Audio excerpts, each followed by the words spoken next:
ఈరోజు నేను వీడియోలో వట్టి చేపలు వంకాయ పులుసు ఎలా చేసుకోవాలో చూపిస్తాను. మా అమ్మ దీన్ని సూపర్గా చేస్తుంది. దానికోసం శుభ్రంగా కడిగి పెట్టుకున్న ఈ వట్టి చేపలు, దానికి సరిపడా చింతపండు, ఒక 2 ఎర్రగా ఉన్న టమాటాలు, ఎర్రగడ్డలు కట్ చేసి పెట్టుకోవాలి. పొయ్యి మీద దబర పెట్టుకొని ఆయిల్ పోసి ఆయిల్ బాగా హీట్ అయ్యాక ఆవాలు, మెంతులు, జీలకర్ర వేసి అవి చిట్టుపట్టలాడాక ముందుగా తరిగి పెట్టుకున్న ఉల్లిపాయలు వేసి బాగా కలుపుకోవాలి. అవి బ్రౌన్ కలర్లోకి వచ్చిన తర్వాత టమాటాలు వేసి బాగా మగ్గనివ్వాలి. ఈ కర్రీ అయితే నాకు చాలా ఇష్టము. మా అమ్మ సూపర్గా చేస్తుంది. ఆ తర్వాత ఇందులో 1/2 టీ స్పూన్ పసుపు వేయాలి.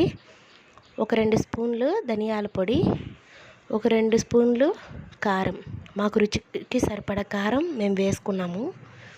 ఉప్పు, రుచికి సరిపడా ఉప్పు వేసుకొని బాగా కలుపుకోవాలి. అందులో ముందుగా కడిగి పెట్టుకున్న ఎండు చేపలు కూడా వేసేసి బాగా మగ్గే వరకు కలిపెట్టుకోవాలి. అవి బాగా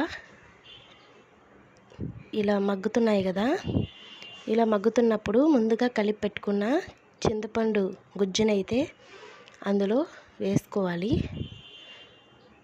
ఉప్పు కారం చూసుకొని సరిపోకపోతే మళ్ళీ వేసుకోవడమేనండి. మాకైతే సరిపోయింది, అందుకని మా మమ్మీ మళ్ళీ వేయలేదు.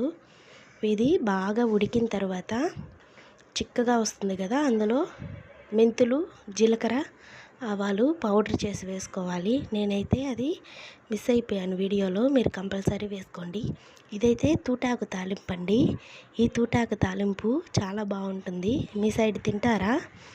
నెక్స్ట్ ఇంతలోపు ఇది బాగా ఉడుకుతుంది కదా, అప్పుడు శుభ్రంగా కడిగి పెట్టుకున్న వంకాయల్ని ఉడికేటప్పుడు వేసుకోవాలి. ముందుగా ఆయిల్లో కూడా ఫ్రై చేసుకుంటారు, కానీ ఇలా ఉడికేటప్పుడు వేసుకుంటే చాలా టేస్టీగా ఉంటుంది. అంతేనండి, మనకు కావాల్సిన కూర అయితే రెడీ అయిపోయింది.